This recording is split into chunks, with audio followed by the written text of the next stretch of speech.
Ay, putay na, nagulat ako. Ayop si kuya. Ay, nako. Okay na. Nakuha na yung gamot. Bale, pauwi na ako. Sa parakali, umaambon pa, hinabutan pa. Bale, ito tulak ko na lang ito dahil maingay. Aga baka may mga natutulog na may sakit.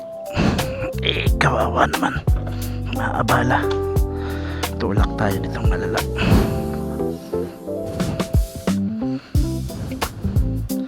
Ay nako.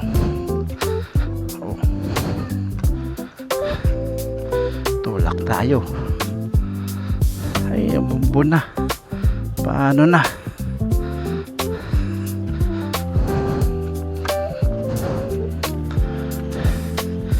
Okay lang naman.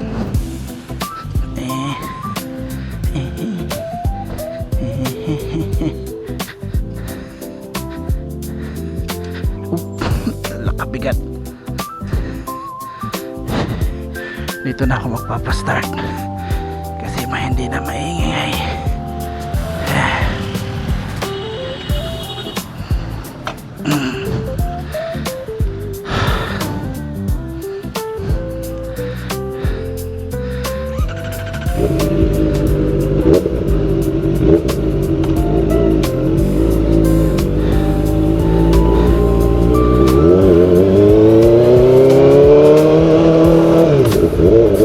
Umuulan pa, patay.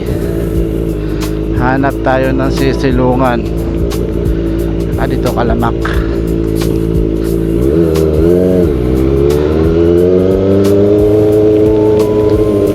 Ay, lakas ng ulan. Dito na, tangin na. Lakas. Puta.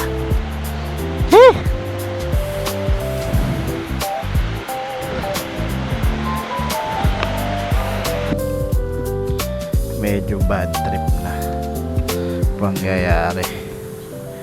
Inabot ako ng ulan.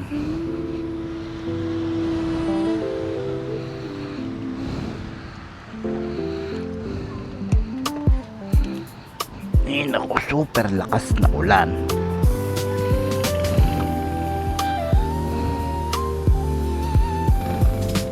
Bad trip.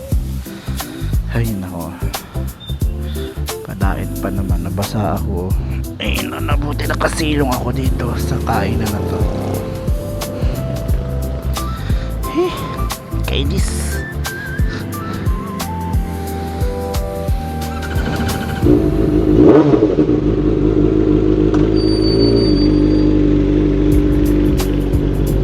Ay nako, no oras na.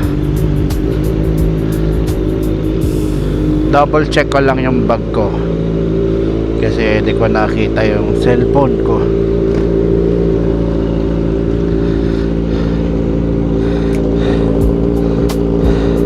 Ano ito? Andito. Ay, hindi sila makaano dahil sa akin. Sorry. Hindi sila makaliko dahil sa akin. I'm sorry. Dito ako.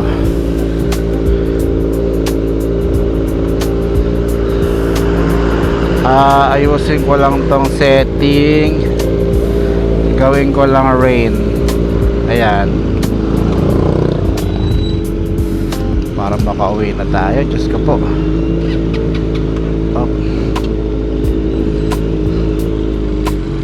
Naka-open pipe si kuya. Ano kaya yan? Sana pagdating ko pa nakali wala na ulan.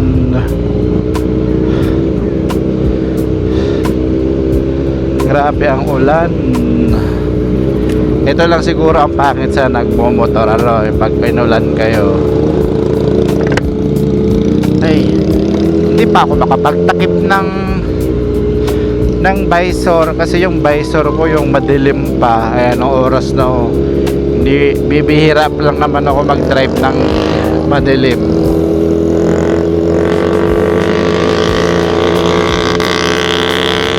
Sakit sa tenga. Sakit sa tenga. Sakit.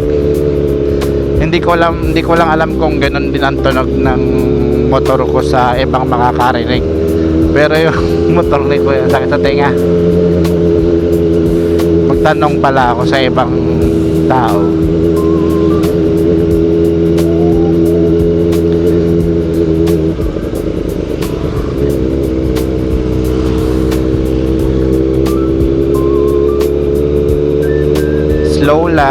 Slow lang tayo. Meron akong gusto kong magpadait ngayon kasi Biyernes, tapos magtitingin ako ng hip bag ang tawag nila. Hip bag, hindi siya belt bag. Hip bag. Tapos nakita ko si Low Wheel, yun yung pangalan ng page niya sa Facebook, Low Wheel. Meron siyang pag yung suot niya yung hip bag nasa likod niya, kaya parang lang siya, nasa likod niya, hindi katulad itong pag nakabackpack sa balikat. Nakaka-stress kasi itong gamitin minsan yung backpack ko.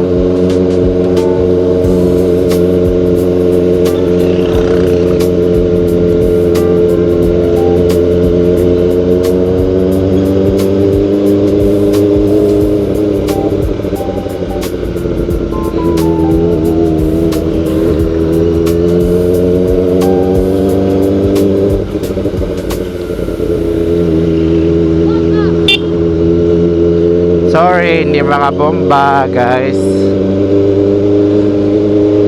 Nagmamadali ang lol mo.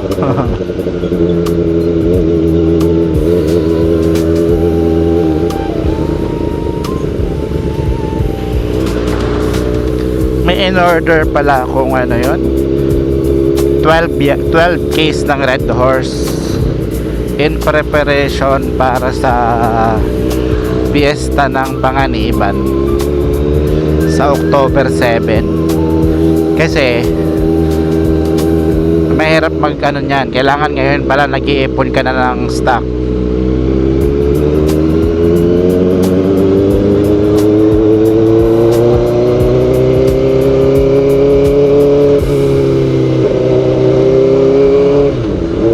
Parang delikado yun yung ginawa ni ate sa angkas niya. Parang safety issue. Ngayon pala may na-aksidente daw ng mga tao sa Tawing, mga estudyante pa. Parang wala, mabuti walang mga duguan. Tingin ko na lang yun, na lamog. Pero sana walang problema sa ulo kasi mukhang walang helmet. Pero nakita ko walang mga galos, wala. Parang lang, tumilapon lang sila. Parang, pero sana safe sila ngayon. Safe sana sila. Mga empleyado pa naman yun nung kaibigan ko dun sa negosyo niya. Kaya pilay na naman yung mag-asawa ngayon.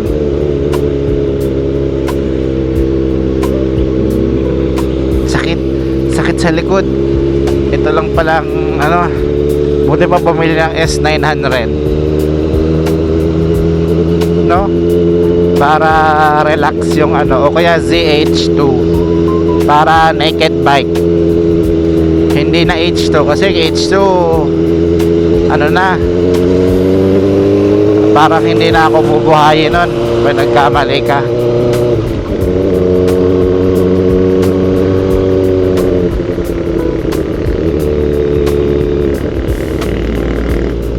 Ganda rin tong rain mode ng Kawasaki kasi parang mas ramdam mong kapit na kapit siya sa lupa.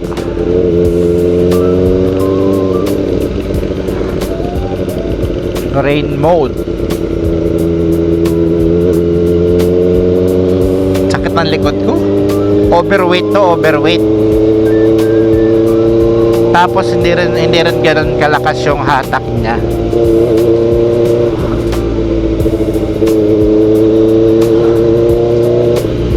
Palto pa naman sa Paracali daw, wala daw ulan, walang kaulan-ulan.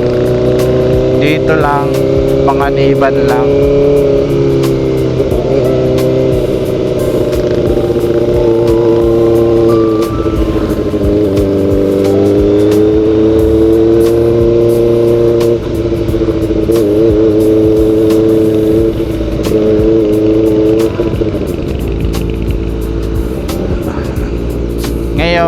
Ngayon wala pa akong maiisip na paraan para makabili ng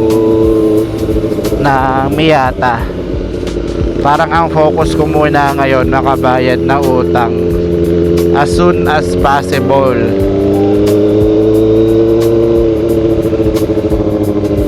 Reason, ang utang ko naman sa nanay ko yun. Ay, bayad na pala ako sa nanay.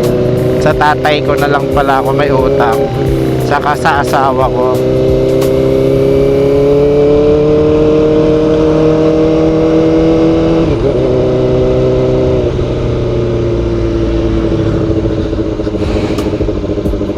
Ngayon, ang ibig ko lang naman sabihin na utang, katulad ng sa asawa ko, may utang akong 200k sa kanya, pero ang totoo niyan,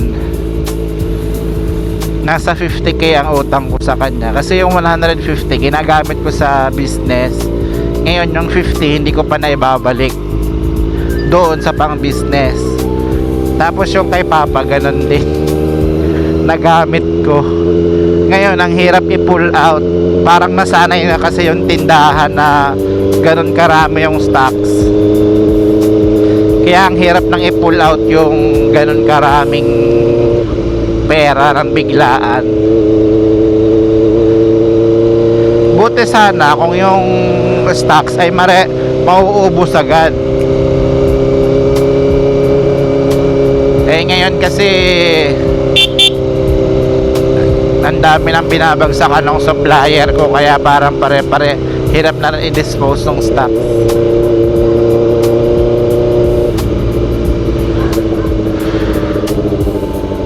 Ang dilim.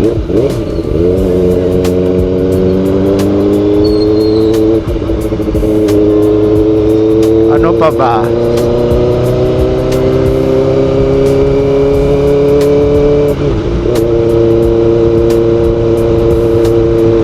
Ay, putay na, nagulat ako.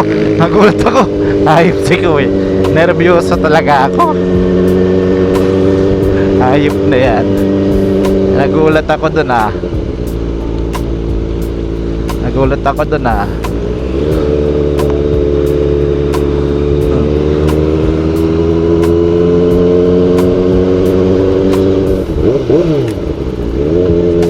Yung bata ano.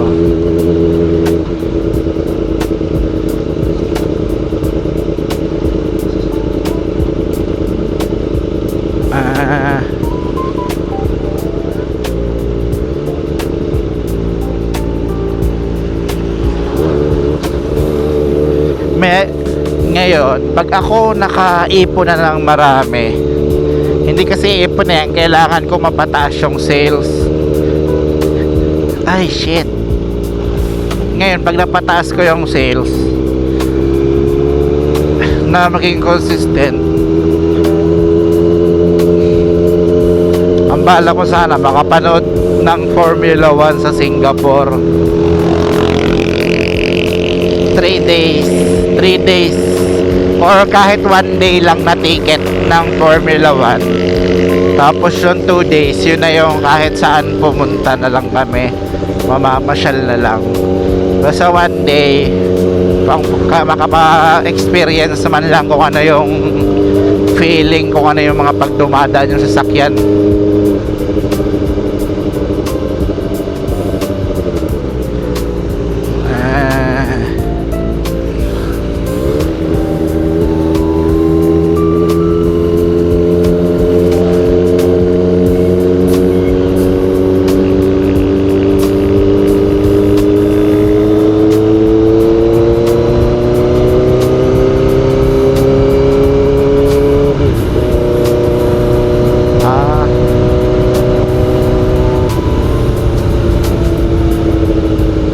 wag.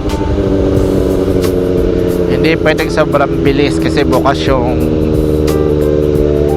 helmet ko.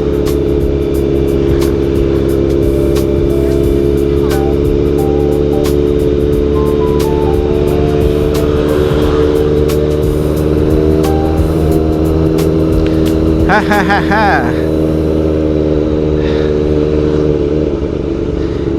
Dati, kwento ko lang to sa inyo pala.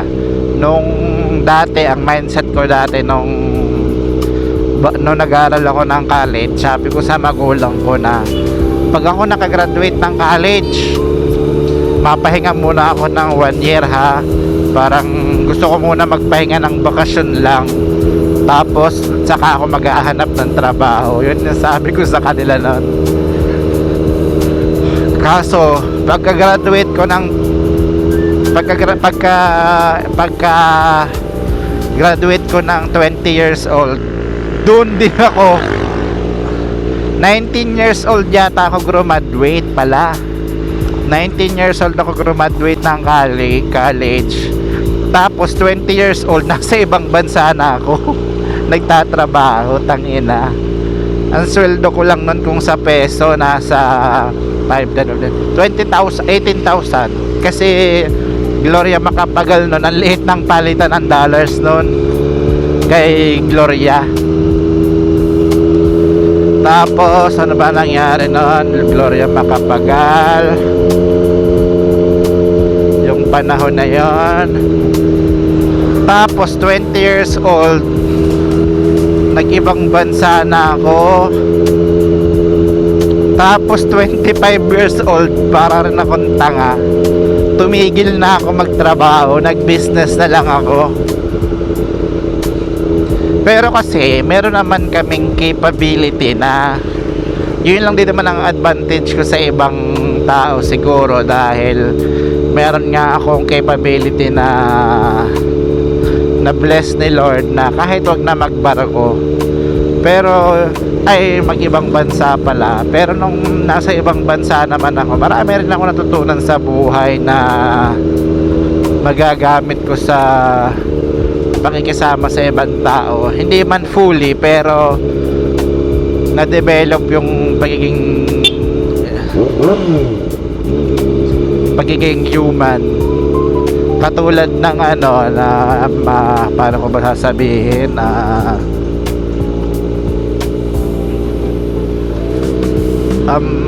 kunyari kung paano makisama sa tao, paano mo itrato ang tao ng tama na, kasi naranasan ko yun sa ibang bansa dati na parang wala kang karapatan, yung parang magtrabaho ka lang, wala kang karapatan magtanong at magreklamo kung ano yung papagawa, basta hindi illegal yan. Pero yun yung mga naano ko dati noon, na mga na-develop, na sabi ko kung hindi ko yun na naranasan at nagstay lang ako dito sa lupa sa Pilipinas nung panahon na yun, baka ano ako iba ang trato ko sa mga tao siguro, ganyan. Hindi marunong makisama, yung alam ko yung pakiramdam ng nag-overtime nang walang kapalit, kumbaga compensation.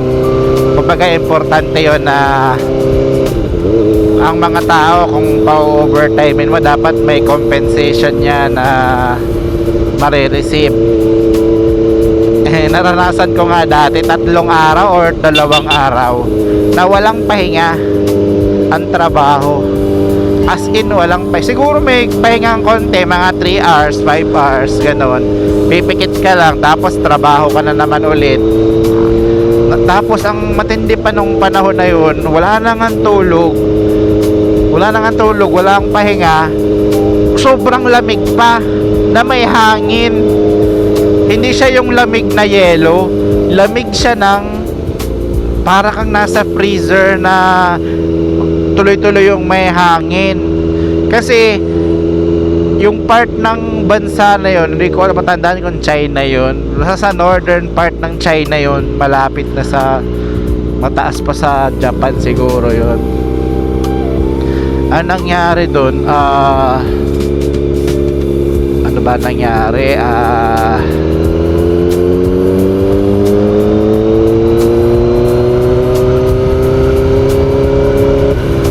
Ang nangyari doon,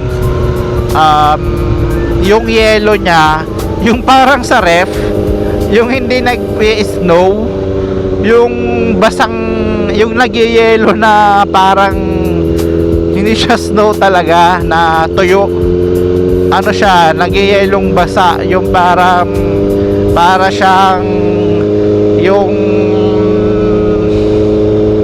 yung para ka nagde-defrost, ganun. Yung natutunaw na yung yelo sa loob ng freezer, na mga sinaunang freezer noon. Ganun na yung ano niya, yung parang may mga stalactites, parang mga ganun. Ganun yung ano, ganun yung itsura ng yelo ng lugar na yon. Tapos ang lakas ng hangin, kaya talagang basag-basag ang uso namin, no? Dry na kahit maglagay ka ng lip balm na yan. Yung sipon mo hindi mo nararamdaman na may sipon pa lang umaano sa bibig, sa ilong mo may lumalabas, ganun. Tapos pag uhukayin ka pa ng ano ba yon, hindi ko na matandaan kung ano nang nangyari doon. Tapos ipinatapon kami sa Vietnam. Sabi ko, nung sinong gusto ko umuwi, sumama na ako. Kahit under contract pa ako, sumama na ako. Parang sabi ko, pag merong pagkakataong umuwi, uuwi ako lagi. Pagkatapos yata nun, di na ako sumakay kahit kailan. Parang hindi ko talaga trip ang barko. Na-traumatize kasi ako dun sa pangalawang barko ko dati noon. Parang may feeling tagapagmana. Bukod sa feeling tagapagmana, naninigaw pa. Tsaka bully, nakakainis. Sa ibang vlog, kwento ko yung ano na yan, yung karanasan ko sa barko dati, na naiinis pa rin. Pero nakamubo na rin ako. Hindi na rin siya katulad ng dati na hindi na ako nakakatulog sa sobrang stress. Pero ngayon ano na ako, nakakatulog ng masaya.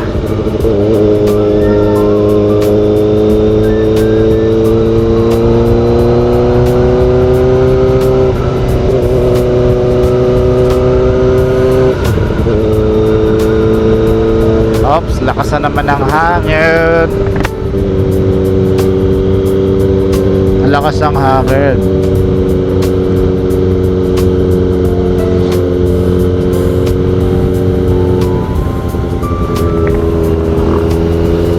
Dito, tuyong-tuyo dito. Wala man lang kaulan-ulan. Sa Panganiban halos parang ang bagyo. So, bad trip. Padahit pa naman kami ng asawa ko. Mag window shopping and kain.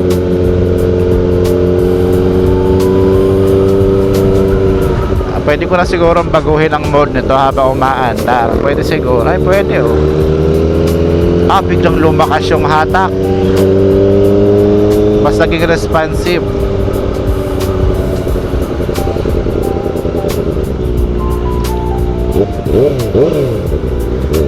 Ang bala ko, pag mga 3 buwan, mga November to December, bibili na ako ng DJI Osmo 360. Dito ko ilalagay para may ibang perspective naman habang nagwi-video.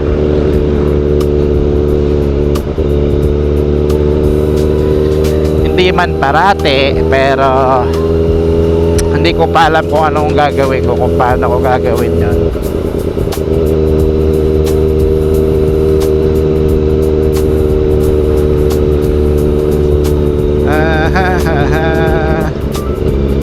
Sana matapos na yung ano dito, yung kalsada bago matapos ang taon. Sana matapos na, Diyos ko po, para ano na, tuloy-tuloy na ang ligaya.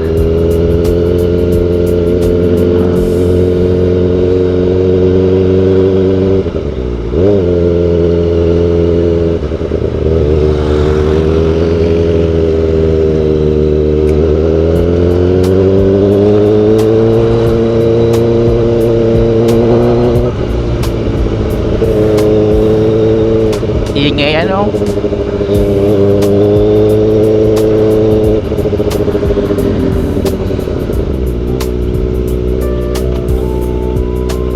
Isang taon ko pa naman babayaran ng insurance ito. Ay, shit. Bawal pala. Shit, wrong. Ay, umulan pa. Kaswerte naman talaga.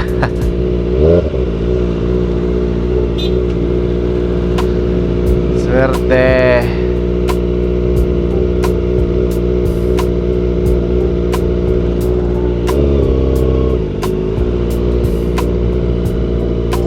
Swerte ko talaga.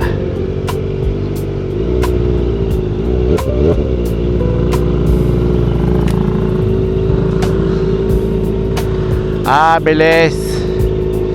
Bilisan nyo. Umuulan na. Tagilan nyo.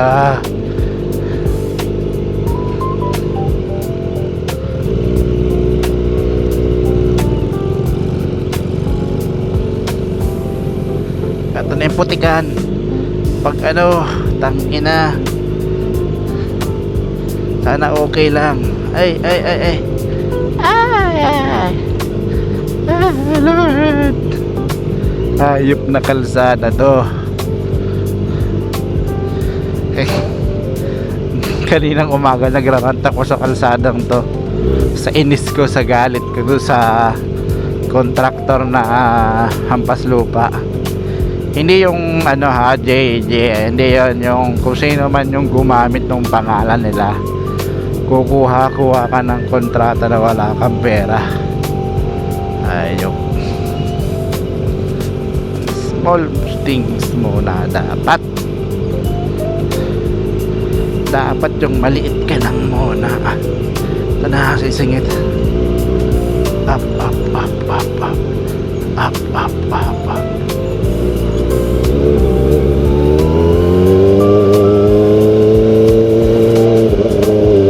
Kanina dito may nadapang magnanay.